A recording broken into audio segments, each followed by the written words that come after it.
Hello, everyone. This is Keisha Washington here on Millennium Internet Radio, the owner of I wouldn't say the greatest, we're not going to do that, but we are one of the internet radio stations that play some of your favorite early 2000 throwbacks from the years of 2000 to 2010. So make sure you tell everybody to tune in and listen to those throwback classics. Can't believe it's like 20 years already for some of these songs.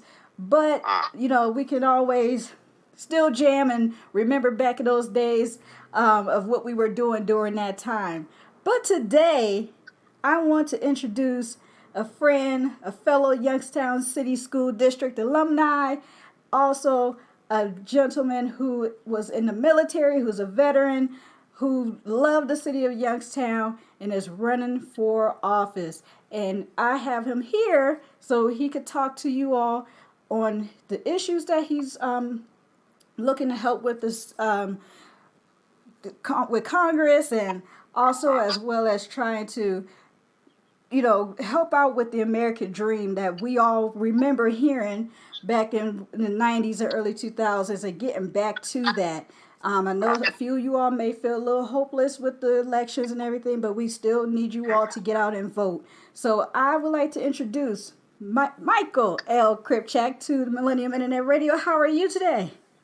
I'm doing great. Thank you, Keisha, for taking time out to interview me. I really appreciate it. It's going to be a big help to the campaign because it's all about informing the people of their options out there, and I clearly believe I'm the better option.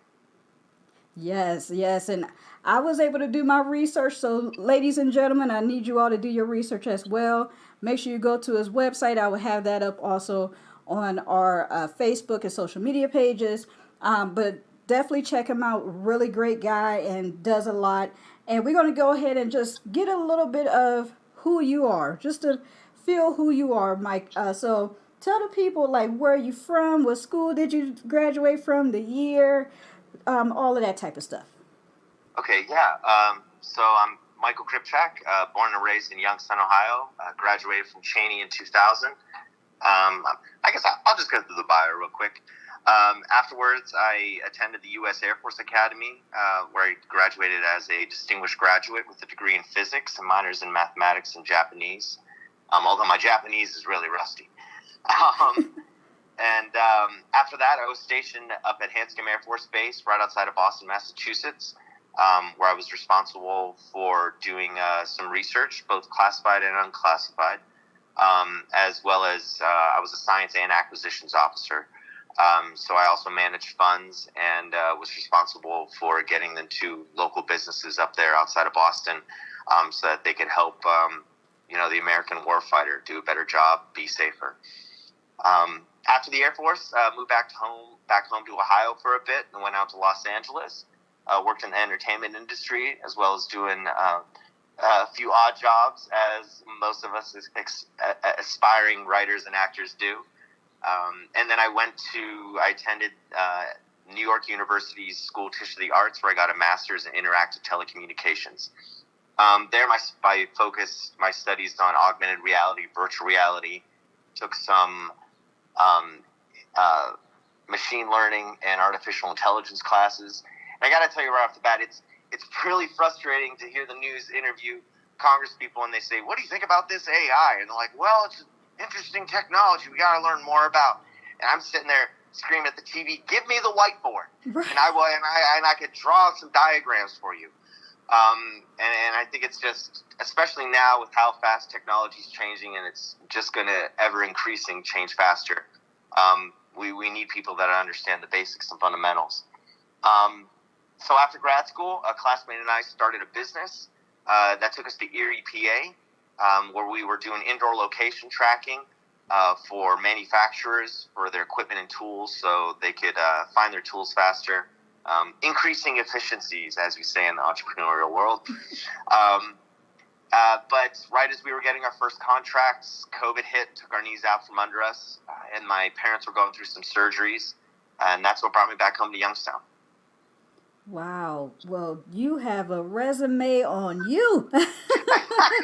That is awesome. But it's like that's what us millennials. I realize like all the millennials, we have a Yeah, resume. Like we just didn't yeah, stop at one thing. We've done a lot of things, and also again, thank you for your service. I have a of lot of course. family who was in the military, and I have one cousin who's in the Air Force now, but everybody else is retired. Okay. So, thank you Yeah, for keeping us protected, and we appreciate you for that. yeah. Two of my uncles were in the Army. My one uncle Wow. trained Special Forces. He just recently passed, Oh, sorry to hear. which is sad. Yeah. But my dad was also in the Army. He manned the Berlin Wall. Um, and my brother, got to brag on him for a minute. He recently retired from the U.S. Air Force. Gosh, man, maybe it's about 2 years ago now. 1 or 2 years. You know how it starts to blur together. Oh, yes. But yeah, he retired from the Air Force, and then he was recently got the job as the head of Air Force education for all of the entire Air Force Wow. this last year, like a few months ago. So just shout out to him. Congratulations. He's doing amazing stuff down there in Alabama at Maxwell Air Force Base as well. Yes. Shout out to your brother. Yes. Oh, Yeah, wow. yeah. Um, while we're on it, my dad was a cop out in Canfield. Mm-hmm. Responsible for bringing in a union out there to help them out better than the previous union they were working with. And he was. I love bragging on people in my life, so I'm just going to keep doing it. That's okay. My dad, I know cops get a lot of hate. I personally feel they need a lot of support because they're people too, right? Right. And he was one of the good ones. He has this story where one of the other guys was beating on some dude that was already in a jail cell, and he got between them to stop him because that's what it took to stop him. Mm-hmm. That's the kind of man my dad is. Wow. And my mom, she was a first through third reading specialist out in Warren City. She taught at Alden and Horace Mann. Maybe some of your listeners maybe even had her in school. And she was also one of the good ones. So any successes I have really comes from, I had great parents, great family. We had a great community here. We were really connected to the Hungarian community. My grandfather started the Hungarian American Club here in Youngstown, Ohio. And my mom, she would write Horace Mann and Alden. They're in pretty rough areas. She got a lot of kids that were members of struggling families. And, she'd take kids that were reading 2 grade levels below. And by the time she was done with them, let's put it this way, by the time they were done working with her, they were reading a grade level above. So it's just a testament to what the power of our public education system when our teachers are actually enabled to do the work they have to do. One of the things I've been saying on the campaign trail is opportunity without empowerment is a false promise. Mm-hmm. And we need more empowerment when it comes from, our government and our communities, and we can make it happen. That's why, like you said, this is all about restoring the American dream, getting more money into people's pockets, making more opportunities available to them.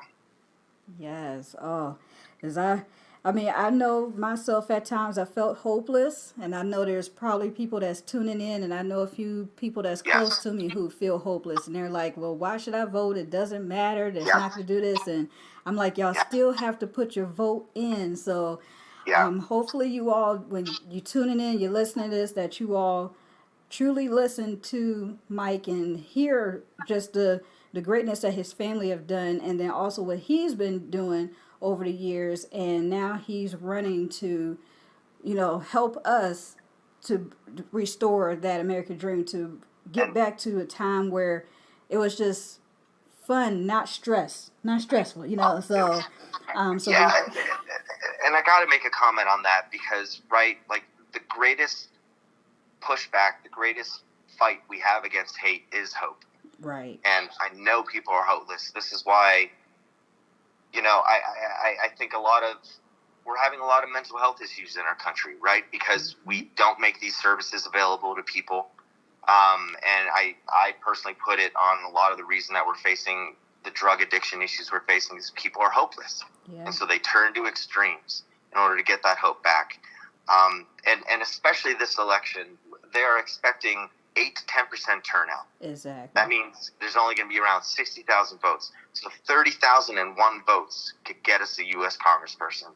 If there was ever a time to come out and vote and let your voices be heard, especially against these forces of authoritarianism that are working in our country, that think they're taking everything for granted, like my opponent is, to let them know that, like, no, you cannot sneak this by us, because this was their intent. That's why they did this rush election on this. Mm-hmm. You cannot sneak this by us. We will let our voices be heard. Exactly. And to be honest with you, if it wasn't the fact that I was following the Mahoney County Board of Elections on Facebook, I probably wouldn't have known until next month. Exactly. Once it's all said and done, I don't find it coincidental that there's being very little to no advertising on what's going on in this. Yep. This is part of their plan, just like it was with bringing Bill Johnson to YSU. Oh. First time in YSU's history, since it was incorporated as a university from before it was Youngstown College. First time as a state university where it was all behind closed doors about the presidential review process. First time. Yep. What does that tell us? Like, look, we live in very, I forget the word I'm looking for, but we live in very superlative times where everything's the most, the greatest, the worst. But when you start saying things like only and not since the Civil War have we ever, like, those are the data points that should actually impact people still. Mm-hmm. And, right, first time in YSU history this has ever been done. When it comes to our wealth gaps, which, like, when I decided to do this, I started looking into what the heck is going on with us, right? Because I didn't want to do this unless I had answers. Mm-hmm. It's the scientist in me. And we have arguably the largest wealth gap we've had in our nation's history since the Civil War. The largest. Yeah. And that's feeding a lot of what the hopelessness is, right? Because we moved towards this, we've moved away from capitalism, we've gone towards corporatism, where we don't have choices. 52% of inflation is just due to increased corporate profits. Yep. Congress is finally looking into the price gouging that's happening from the big corporate grocery chains. Like, a little late. That's just my attitude on these things, right? I want to get in there and get stuff done. And it's just this is why we need someone like me in there that's going to call out BS when I see it. Yes, and I was just about to get into that question too, like, what made you run? But also, before you answer that question, what are you running for the people who don't know what position or the seat that you're running for? Yeah, so this is to fill our vacant U.S. congressional seat, and so that's Ohio District 6, and so that runs from Mahoning all the way down to Marietta, which is in Washington County. And then that actually includes part of Stark County and part of Tuscarawas County as well. Awesome. So yeah, it's a pretty big district. This is why I'm really happy about Reverend Simon's initiative that he's pushing back, making a lawsuit for dividing Trumbull and Mahoning County, because we used to be one congressional district, right? And it's not coincidental they decided to break apart the black population in our state. Mm-hmm. Right? To weaken the voice of the people. None of this is coincidental. I think, when Trumpy Dumpty first came into office, there's a lot of people saying he doesn't know what he's doing, he's making all these mistakes. We now see that none of it was a mistake. Not at all. All of this is purposeful. Mm-hmm. Yep. And for the people who don't know, who's the second candidate, that is Michael Ruley, which is one of the family members of Ruley Brothers. So he's a Republican and Mike is a Democrat. So I don't want you all to feel like, oh, you have to vote for just certain ones, but I want you all to be educated to know who to vote for that's going to be best for yourself and your family. I already know for me and my family. So we're just trying to inform you all. So, Mike, I'm sorry, go ahead. Well, yeah, I just wanted to say, like, he likes to talk about my opponent, Ruley, likes to talk about his acumen as a business person. Mm-hmm. He inherited his family business, right? Go talk to some of their former employees and see what they feel like working with him. Like, go look on our websites. Kripchak.com. I don't have his website memorized, but go look at our websites. And when you get to his policies page and you try to click through to something, there's nothing to click through because there's nothing there. Oh, wow. Right? It was just called out in Cleveland.com reporting that he's just directly quoting from lobbyist emails about what to say on the Senate floor, the state Senate floor. Right? He's already just kowtowing to these lobbyist interests, and well, I don't know. He's afraid to debate me. He was like, yeah, we'll get together. We could do that. And then now all of a sudden, nothing from his people. When we called them out on their delay tactics, we said, look, we know you're going to drag this out. Tell us when and where. Kripchak will be there. Silence. Wow. Not surprising. Not surprising at all. Nope. Oh, my goodness. Yeah. I've been to his website. I actually posted it on my personal Facebook page, your website and his website. And yeah, I was on his website. I was like, ooh. Right, yeah, exactly. And right, talk about being hopeless. Yeah. Right, if people think that's our only option. Right, I mean, he's someone who was just on the radio the other day talking about how, well, when we get in there and when we get Trump in office, we're going to prosecute Joe Biden. He's already talking about prosecuting. He had no idea what for. He just knows he's going to prosecute him. He's someone who was on there talking about defunding Planned Parenthood. Right, he's responsible for the one of the heartbeat laws. Oh my goodness. I mean, he is anti-reproductive rights. He is anti-small government, coming down from the state, banning local municipalities and cities from charging more for plastic bags to their customers. Right? He's the big government guy who has no idea how the government works. Right? I'm the guy with actual federal contracting and acquisitions and federal financial experience. I don't know much of what he knows compared to what he just parrots from what his handlers tell him to say. Oh, man. I don't want him to get most of your attention here because, I mean, you... Yes, absolutely. Yeah, we need to be done with the negativity. It's hard for me to get in that, but just like the other day, he called me, he was like, oh, this anti-American and it's like, how dare you, call a veteran anti-American right. when I'm the one who actually signed on the dotted line to sacrifice my life if required. Mm-hmm. And so, I don't know, I've been a little lit about that. Oh, well, you have my email address, so if there's ever a debate, please let us know, because I would definitely love to be there and to let the people know about the debate and video it if I'm able to. 100%, will do. I know you touched a little bit on it, but what made you run for the 6th district? Yeah, so for me, it was January 6th. Gotcha. I mean, it was appalling. Yeah. As I say, too many people have died getting our country this far for us to just throw it away to authoritarianism and propaganda. Right, this newest thing from Trump, he released something on his social media network talking about reestablishing the Reich in America. None of this is a mistake. This is what they want to do. And it's all been enabled by politicians like the other guy and conservative news networks that didn't push back. When we have all the evidence from people like Fox, how behind the scenes they were saying, we don't believe any of this. Trump's a demonic force. But did they say that on TV? No, of course they did, because they're worried about money. They're worried about their stock price. So yeah, it was January 6th, and that's why I started looking into what's going on with us. And then I saw the pattern through history is that wealth gaps destroy societies. The French Revolution, Bolshevik Revolution in Russia, the Weimar Republic prior to World War II in Germany, wealth gaps, time and time again. It's when people start scapegoating minority and disenfranchised groups, and because the alternative is to sit back and be like, man, we've been supporting the wrong people. And I don't envy them. That's emotionally difficult to have to come back and say, you know what, this Reagan economics thing just didn't work for us, and it's not working.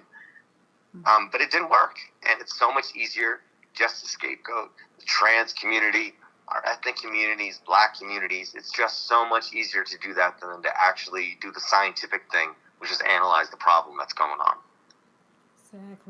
Exactly. And you touched on, I'm actually on your website now, and you touched on a small bit of it, but I do know that you have some issues that you have on your website that you are like, this is what you follow or what you want to push.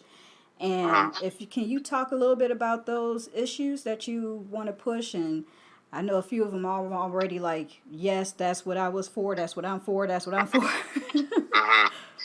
Um, I mean, so the planks of my platform, like the whole thing is about, like I said at the beginning, like you said, it's about restoring the American dream. So our focus on that is basically reestablishing and refocusing us on a capitalist economy that's enabling small businesses. So priorities in no particular order are reestablishing our manufacturing prowess in our district. That's high pay, high skill, high dignity jobs, high dignity union jobs to our district, because unions do raise all ships. It's not tax cuts. It's having unions in there fighting for the people, fighting for the workers. It's rejuvenating our public education system, because the level of your electorate determines the level of your democracy. We need to empower our teachers. We need to give them the resources they need to do the job that we require of them, which is making great citizens, which is exposing our kids to trade schools, making that option available to them, not pushing them to fields that, they may not be the best at doing, right? Not everyone's good at taking tests. We need to get rid of this teaching to the test paradigm, bring in what we had at the Air Force Academy called the whole person concept. That's emotional, mental, physical fitness. I want to get civics outside the classroom from just learning dates and names and into the communities, working with volunteer organizations so the kids can learn firsthand what's going on in their own communities. It's leadership opportunities, mentorship opportunities. I want to get our kids to actually learn how to use a stove and how to actually cook stuff so they're not afraid of it. Mm-hmm. And then also, we got to help our farmers.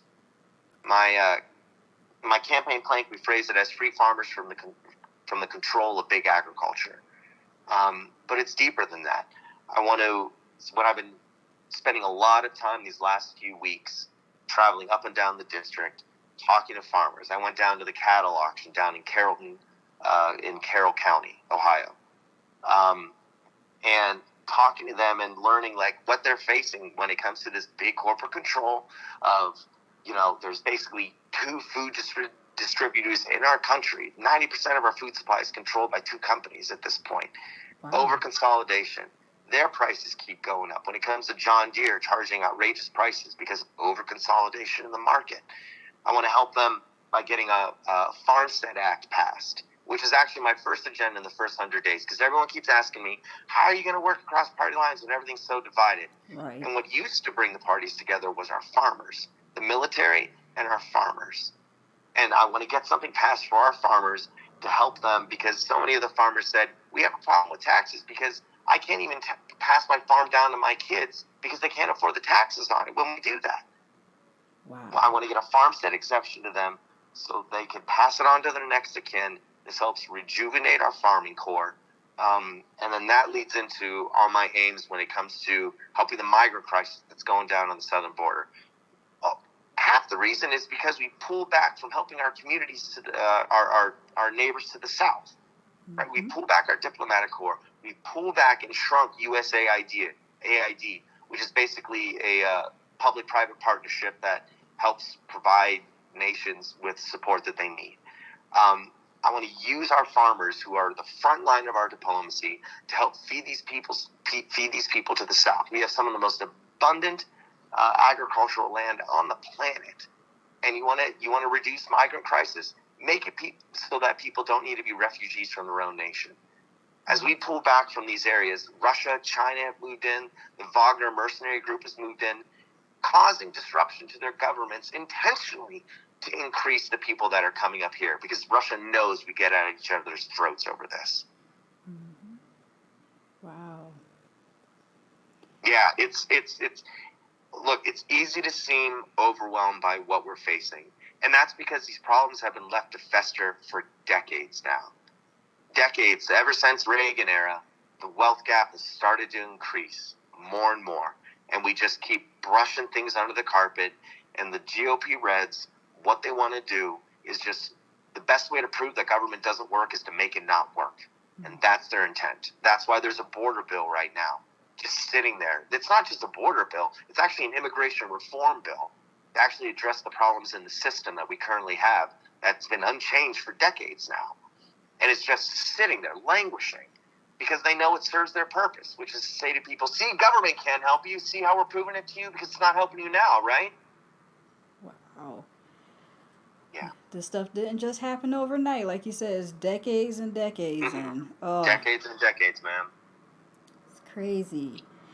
Now, I know I was working for a local organization, and we were looking at the housing and how housing is being taken over by, especially here in this city. People know that the land here is cheap. The housing is cheap. So people from out of the country to people out of the state of Ohio are purchasing properties, and then they are over, charging for rent. The Neighborhood Homes Investment Act was one of the things that I know we were talking to some of the senators and the representatives about, senators and House. Yeah, there we go. We were talking to them about, like, how do you feel about that? Because I know infrastructure is on your issue list, so that still is a part of it. But how do you feel about the housing here? So you already hit on the part of the problem, right? Again, with consolidation, it's private equity firms buying up these properties and then just holding them vacant because there's no penalty if they're just vacant. Right? There are other nations in Europe that have already addressed this issue, and those are some of the strategies that I want to work with to basically, I don't like the word force. Don't let them take advantage of the market, right? Because property values will always go up. So this is their intent. If they have no one sitting there, no one being housed there in the home, they can just leave it vacant because they're going to make it on the backside from their investment. And these are the things that are destroying our communities. Just like you said, rents are too high. Yeah. Our people need support. I am all for problem solving, and I am for any method that we could do to help our communities be housed. It's something like 30% of unhoused people actually have jobs and are gainfully employed. It causes disruption to education, disruption to people having actually had the ability to start a life. That's so true. Yeah, in Europe, it's something called the vacancy tax, if you want to look that up later. Vacancy tax, awesome. Yep. Definitely will. Yep. Because, and again, I am all for capitalism. I am a capitalist. I know that's a dirty word in some liberal circles. But it's corporatism that I would say a lot of people are against. Again, this over-consolidation. And this is another symptom of the problem. Yeah, it's like, I know being on social media and you seeing, like, I lived in San Diego for 4 years, so I've seen some okay, so you know LA. yeah. Okay, so you know Cali. Okay, so because like that 30% stat, I heard someone say that might be true out in California. Yeah, because that's a stat out from California. 30% of homeless people out there have jobs. They're gainfully employed. They're not lazy. I was one of them. I moved from here and out there. My first 3 years, I was homeless, and people was like, "Well, how are you homeless and you got a job?" I was like, "But I can't afford." I was only making minimum wage at that time, which was $10.50. I left here was making $17. So so that's why I was like, one of my things, and that's dear to my heart, is homelessness and to help out with that, because people stereotype, just like you said, people stereotype people like, oh, they're homeless, they don't want to work, they're lazy, they're just, and I'm like, I met so many people in that parking lot when we were sleeping in our cars that none of them was lazy. It was medical, things that was going on with them. Just so much going on, but I'll let you keep going because I could go on. Yeah, no, I'd be interested to hear your point of view on that later. Because for me, it's all about just talking to people and learning the issues. That's how I get a better understanding of this, right? That's how I'm getting a better understanding of how we get manufacturing back to our district. Yeah. Hint, hint, it's getting people to work together and not be so focused on making sure that they get the credit. We had to memorize quotes in the Air Force Academy. One of them was, there's no limit to the good you could do if you don't care who gets the credit. It's a lot of our problems in getting our counties to work together. Oh, I like that quote. But, sorry, I lost the plot for a second. No, you're good. You're good. You speaking a lot of facts and truth here, so I'm like, wait. 'Cause I know we were talking about the 30% out there in California before I jumped in and said Yeah. my part. Yep. 30% on there. Out in California, they actually have jobs. Look, 52% of inflation is due to just increased corporate profits. Not just corporate profits, increased corporate profits. And if anyone comes back to you, it's all these increased wages. 8% of inflation is due to increased wages. Just 8%. 30% of it is due to rising energy costs, which, to hit back, sorry to bring it to my opponent again, his entire focus is fracking as he gets paid off by these lobbyists. What have happened to natural gas prices in our region since we started fracking 10, 15 years ago? Have they gone down? No, they've gone up, right? Because he doesn't seem to understand international finance and how commodities markets work. It's not, and also fracking has a price floor. We have, in the Utica Show, we have 1% of the natural gas available to us that OPEC Plus and Russia have between them. 1%. You're not going to corner the market. You're not going to control the market with that. What that does is actually make us reliant on how they control their supplies. And it's actually it's energy dependence, not energy independence.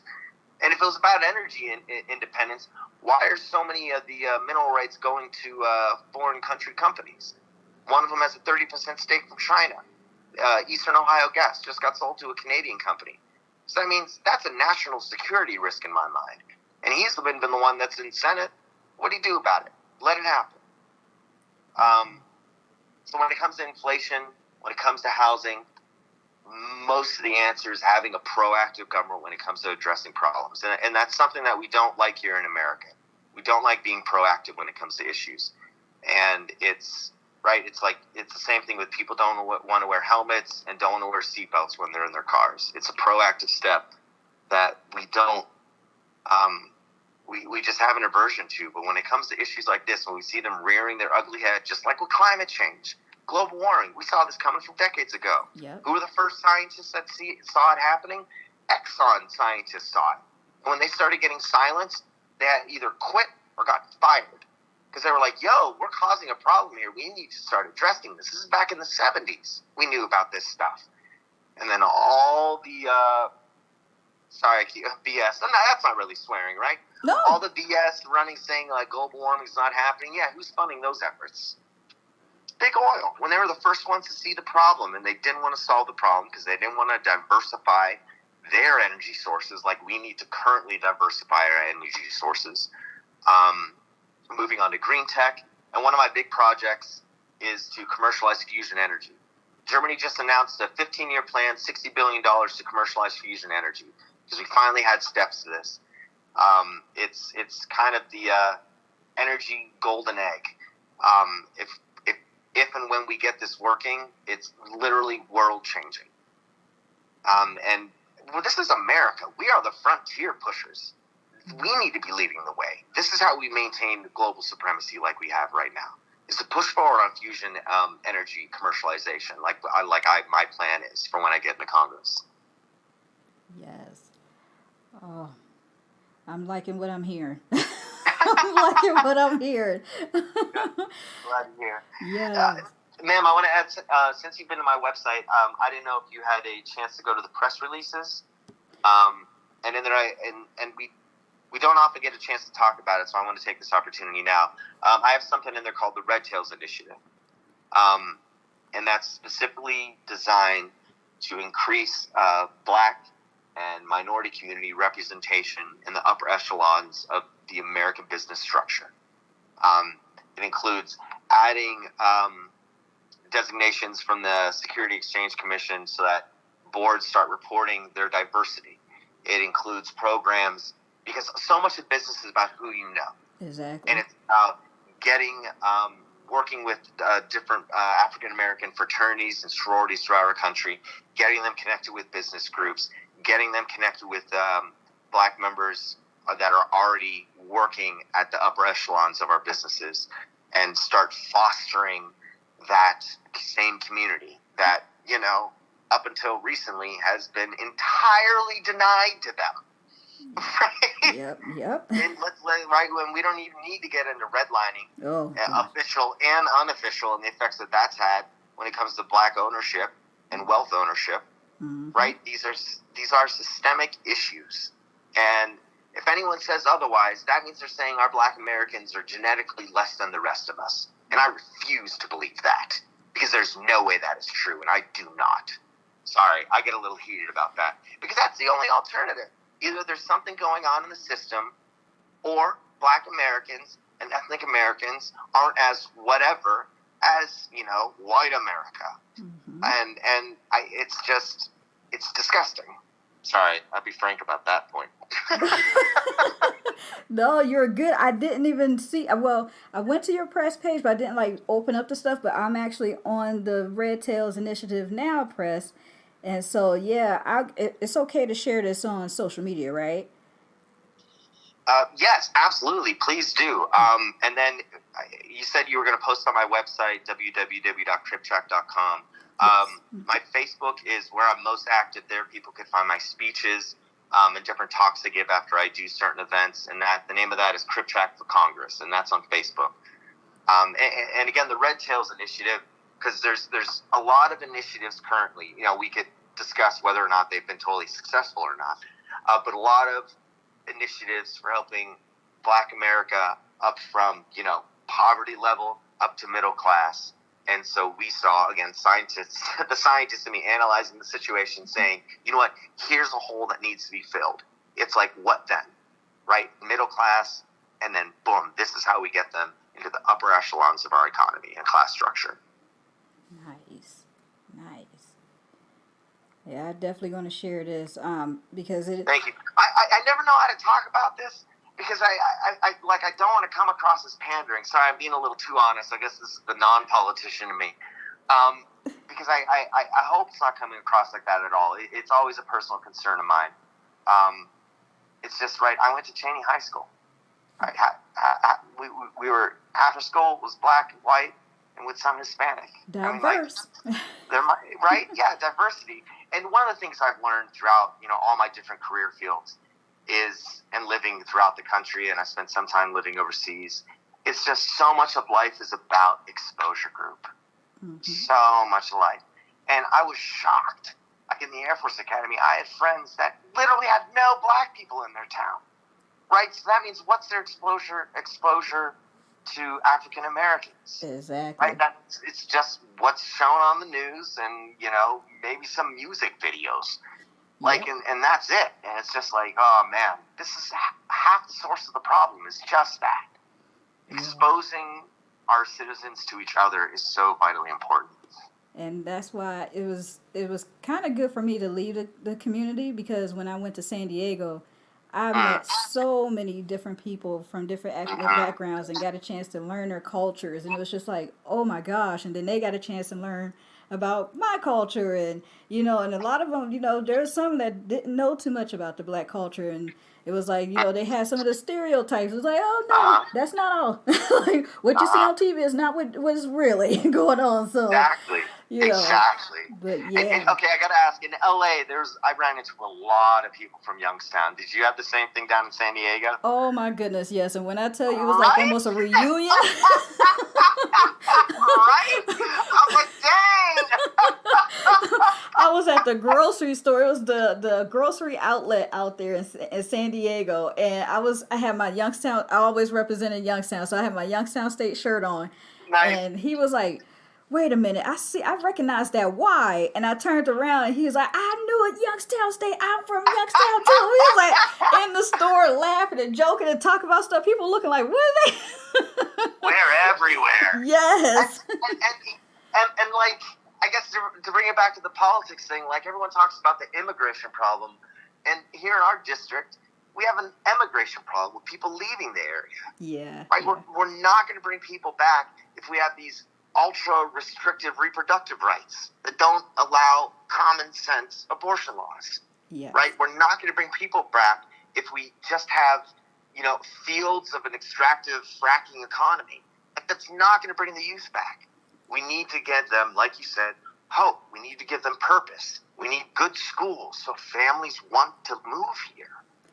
Ooh, you speaking true, because that's I know. I don't know if you know Congressman Julius Oliver, first ward Yes. here in Youngstown. That's Uh-huh. his main thing is like for us to stop. You know, we have a whole bunch of talent here, and he just don't want to see us take that talent out. And so he's like Exactly. doing things, trying to help. Getting houses built in the communities and working with different organizations to do that. So Exactly. just hearing you say that, I was like, oh my goodness, like you're definitely hitting on a lot of things that a lot of neighborhood leaders and council Yeah. men and women are doing. So, Yeah. oh, we need everybody together. I graduated from high school with his wife. Oh my goodness! Look. So yeah, I was really good friends with his wife back in high school. Oh wow! And yeah, just from talking to local politicians and whatnot, I heard for the grapevine that Julius is one of the ones that loves getting stuff done. Yeah. Yes. That's what we need, people like that. Shout out to Julius Oliver. Well, Shout out to Julius Oliver. Yes. Oh. Oh, can I give one more shout out to my friend Hannah Ferguson? She has a Dope cider. Yes, there we go. Okay, you already know. All right, cool. But go ahead, give her a shout out. Go ahead. Well, just shout out to her. Small business owners, entrepreneurs, doing the struggle, doing the work, and getting stuff done. So, yeah. Oh, that's awesome. You already knew about Dope Cider. Great. Oh, yeah. When she first opened, so if everybody should know here in Youngstown, but for anybody who don't know, Dope Cider is ran by Hannah Ferguson, African-American woman who opened up the first ever cider business here in Youngstown. And she's been doing really good. So if you haven't been down there, Dope Cider, DOPE cider, go show your support. Her ciders are really good. So. Yep, and her place is in the same building as Penguin City. Yes. So if you know where Penguin City is, you know where Dope Cider is. Yeah, and I've actually been into Penguin City a few times, but we went in there after an event because we was at Dope Cider. We was like, let's just go over there and see that. Penguin City have this. I don't know if you know you probably do. They have a food vending machine where you could go in there and you can order quesadillas, pizza, and chicken wings, and you order that and you could pay it at that vending machine, and it will cook that food for you. My sister. That's some Japanese stuff right there. That's right. Great. I didn't know they had that there. Yeah. And my sister and I, we were so curious. We was like, no, we going to shout out to my sister Dorothy Green. So we ordered, and she got the chicken quesadilla. It was so good. We was like, yo, only $8. That's outstanding. Oh man, I can't believe I've been down there so many times, especially for the campaign, and I did not know that was there. I'm definitely getting something from there next time. Yeah. Well, because usually they have food trucks there. That's why I usually see the food trucks and go straight to the food truck. Yep. But dang, I got to check out the vending machine. That's for sure. Yep. Oh, thank you for letting me know about that. Oh, you're very welcome, and hopefully they keep it there. So. Yeah. Look at us over here just talking and reading. I'm loving this conversation. Good. So am I. Oh. So am I.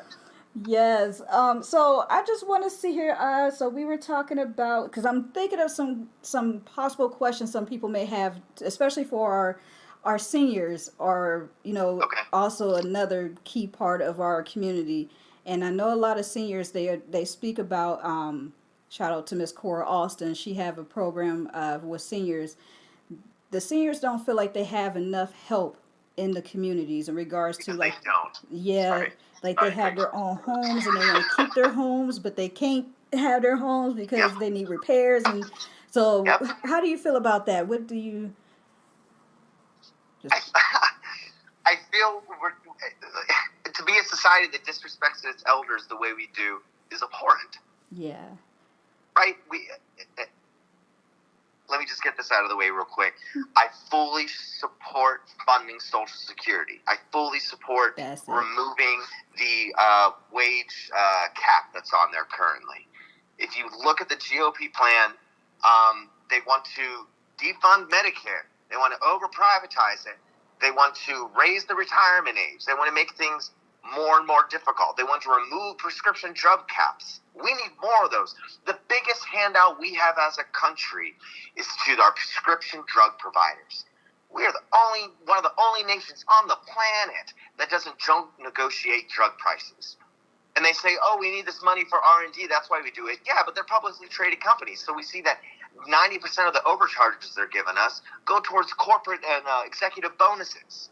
Like, they are fleecing us off of some misconstrued idea of how the government should work on the medical side of things and with its people. Especially when it comes to housing. So the Republicans recently released, this is about a month ago now, a plan they call fiscal sanity. And it's fiscal insanity. It's their proposed budget. All these things are in there. Raising retirement age, raising costs of Medicare, raising health insurance costs for women, removing drug price caps. I get people on Facebook saying to me, oh, this is a lie. I can't tell you how many times I've written the message to them, go read the Republican publicly released plan. Just go read it. Someone said, this is just scare tactics. And I responded to them, I was like, this is scare tactics. You need to ask the GOP why they want to scare the electorate. Yeah. They've come out and they are telling us what they're going to do. And we need to take them at their word. Yes, especially when it comes to housing. I mean, anyway, it's again with the housing issue. We have problems. There are answers out there. We need to take solutions. And look, anytime we implement something new, change is hard and difficult and scary, right?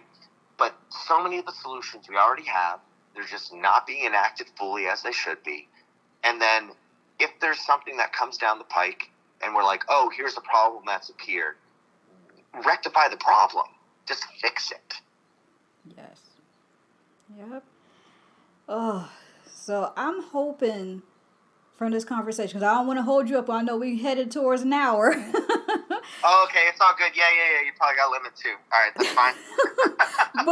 but I'm hoping that everybody who's tuning in, who's listening to this, either today or a week from now, or even next month before the election, which is June 11th, Tuesday, June 11th. Make sure you all know where your polls are. Please, I know they started the early polling already. So we need you all to get out and vote. Call the Mahoney County Board of Elections if you're in Mahoney County. Once again, this is the 6th Congressional District that Michael L. Kripchak, and that's Kripchak. I want y'all to get that in y'all minds down. Because there's 2 Michaels on the ballot, so I know I'll be like, yeah. Wait a minute. Make sure you pick the right Mike. Right, Michael K. There we go. So make sure that you all support, and you all heard the passion in his voice. You all heard a lot of the issues that he's pushing for. He rooting for the community and has been doing a lot for the community. And also, I did see one of your Facebook posts. You was outside of South High School. For all my South High School warriors, my mom is an alumni. What was going on over there for the people that didn't see? So they weren't able to give me any specifics. It's the Youngstown Jubilee Urban Redevelopment Group. I'm messing up their title. You can see it on the Facebook post. They couldn't give me specifics because they have some vendors that are going to come in. But basically, they're establishing a learning center in there to help high schoolers and adults get things like their Cisco certification, to get them exposure, again, to these trade certifications so that they could jumpstart their careers. And again, that's going to be available to adults as well that are already out of school. I believe there's going to be some GED programs available there. But they're basically going to turn it back into an educational hub for us to help people in the community, get access to these high-pay, high-skill, high-dignity jobs. And it's those resources. And then also another shout-out to Action Mahoning Valley. They do... John Michael Oliver is one of my friends from high school. Mm-hmm. He works there. And he was telling me about their programs that they work with inmates to get their GEDs. Wow. To give them opportunities so that when they come out of prison, to attack this recidivity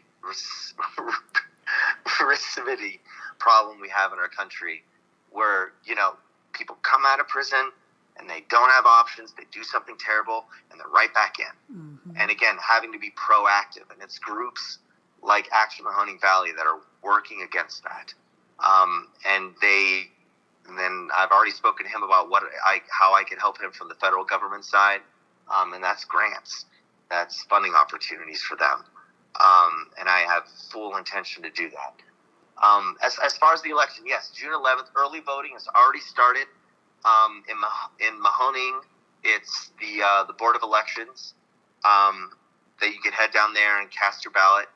And you could also still request your absentee ballot, I believe, for the next week or two. So look, they already count this as a GOP red district. And like in special elections, special things can happen. And we could prove to them, like, the people can and will be heard. Like, if there was ever a time to get out and vote, it's now in this election. Getting 30,001 votes can get us a U.S. congressperson in a district that has over 500,000 voters. And we could start getting some of the wealth that's happening in other areas in this country and actually get someone blue in there that's willing to work with funding sources and get funding for these programs into our communities. Yes. Michael L. Kripchak, you have my vote. You have my vote. Thank you, Keisha. I appreciate that You're very welcome. much. It really, really does mean a lot. I take every vote very seriously. I'm not jaded enough just to discount it. And I mean it. I take it as a charge and a responsibility. Yes, and I know there's some people also, because and we hear it all the time, like, okay, I vote for you, and then I don't hear anything else. I know people love Tim Ryan. He was always in the community. He was doing stuff, and I will say I feel some of that in you, some of what Tim Ryan used to do, because you are in the communities. If you all follow him on Facebook, you will see him everywhere. He is doing Facebook Lives everywhere. So, yeah, so for the people that's like, oh, if we vote for you, what's going to happen? Or am I going to see you? Or I may not see you no more or hear from you? What do you have to say to those people? Like, what do you want to say to them to gain your vote and then to reassure that you will follow through? Look, we're going to have an office up here in Youngstown. I don't like D.C. that much. The people are too stuffy there. Let me just be upfront about that. I plan on spending the vast majority of my time back in our district. And one thing I say to people, because they always say, oh, when you go there, you just become corrupt like the rest of them. Mm-hmm. And I say, well, then I'm going to depend on you to keep that from happening. If I start, because it seems like everyone goes there and they turn. Doesn't seem to, no matter who, they end up turning in some way. And so I'm serious when I say I'm going to need the people's help to remain this person who actually cares, who is doing this out of an act of service. Yes. So I want to be in the community. A, how the heck am I going to understand what's going on if I'm not? And then B, to receive the help of staying honest and caring about the people. Mm-hmm. Yeah. I mean, most of my funding for my campaign, I have an average of $57, the average contribution. You know, I mean, I got some smaller than that, got some larger than that. I don't have big lobbyist groups helping me out. Yeah. So it's one of those things, you know, and we can't say that about the other guy. That's for darn sure. He's literally taking their scripts and repeating them on the State House floor. That's what's coming with the other guy. A bunch of false promises where he two-faces some people. He says, oh, to some people, oh, I'm not a Trumpy. And then he gets on the radio talking about how he wants to charge Joe Biden and Donald Trump's leading us in the right direction. There's an authoritarian movement in our nation that we need to fight against. And our vote is the strongest fight against that. If people want to learn what it takes to push back against authoritarianism, Google the recent history of Poland's pushback against rising authoritarianism in their country. Because they got it done. These judges started coming in. These Congress, I'm not sure, their parliamentary people started coming in, passing laws, and they voted them all out of office. Why? Because they live next to an authoritarian state. They know what it looks like. Mm-hmm. And this is why it comes back to education again. We don't know what it looks like. Right? As familiarity breeds contempt. It's hard not to sing that in the key of Taylor Swift when I say that. But familiarity breeds contempt. Mm-hmm. And we need to learn to value what we have because it is precious. And for all the politicians that may not believe in that, I humbly request your vote and support, and please spread the word. From the beginning, this has been a grassroots campaign requiring something of the voters, because I can't win this election, but you can. Yes. Ooh, I love that. Ooh. Now, how can, just in case, so give the people a way where they can find you, how they can follow you, how they can reach out to you if they want to reach out to you for any other questions or just to follow you. Yeah, absolutely, and please don't hesitate. We have a small staff. It takes us a minute to get back, but we respond. It's my website is www.kripchak.com. My Facebook, where's the social media where I'm most active, is Kripchak for Congress. And then an email you can reach me at is vote, VOTE, at kripchak.com, KRIPCHAK. Those are the best ways to reach out. If you wanna send a letter, my PO box is 11173, Youngstown, Ohio 44511. Your P.O. box is Youngstown, so right there, y'all see. Oh, I still live on the west side. See, look, people. So I got to give a shout out, especially to people who've never lived outside our city. Like, Mill Creek Park is my favorite place on the planet. Nice. There's other cities that I'm really fond of, but my favorite place on the planet is Mill Creek Park, because nowhere in the world have I found something like it. It is so unique, being able to be in the city, and then all of a sudden you go down a hill and it seems like you're in some wilderness. If you're down here Rocky Ridge by my house, you have these huge glacially moved boulders. It is a gem. I never appreciated it until I went away and came back and was like, this place is incredible. Yeah. Oh, wow. See, so I'm pretty sure we can get those votes. I'm going to have the faith in the people of Youngstown, Mahoney County, who is going to listen to this and say, you know what, we feel that you are the person to get the job done, to help us to get the job done. Because, I mean, you are already in the community. You already know a lot of the people. We know the same people. So, Yep, yeah, absolutely. yeah.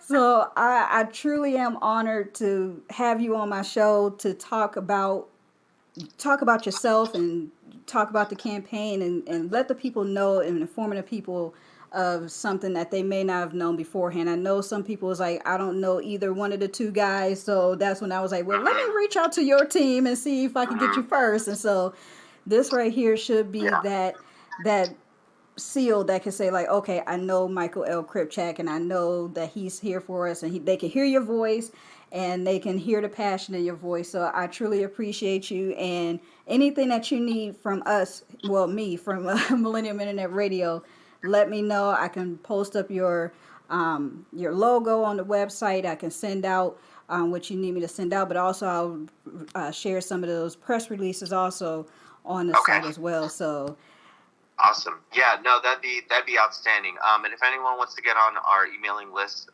right on my website, you go to kripchak.com. There you can find my policies, press releases, and just like most websites, we have our contribute button, and then right below that, we have the form that people could fill out if they have any questions for us. yes. You'll definitely see me out there. You may see me at church one day. Please don't hesitate to say hi, and please tell your friends. This is a word of mouth campaign, and I mean, we're